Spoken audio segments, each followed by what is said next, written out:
If you think about what's happening in electric utilities, there's a great analogy to what's happened with cars.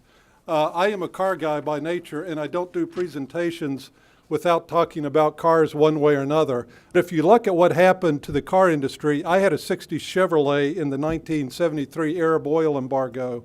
I was pushing that 60 Chevrolet to the gas station, and it was getting about 18 miles to the gallon and polluting the environment in a major way.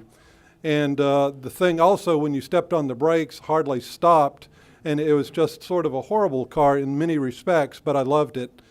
But what's happened is because of the price of gas going up so much, the availability of gas, and because of environmental issues, the automotive industry said, we've got to do something. So what did they do?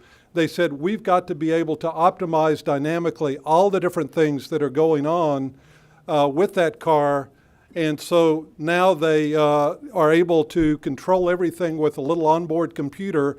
We had previously and have had for years optimization around generation by itself, transmission by itself, distribution by itself, and what people do in the homes, who knows what they were doing. And now what we're saying is that there's a way to optimize across all of this at the same time. There's a way to push generation out in the system, and there's a way to put storage that really helps. One of the issues that we've got with the electric utility industry is all of these assets that you see up here are only 40% utilized. So think about that.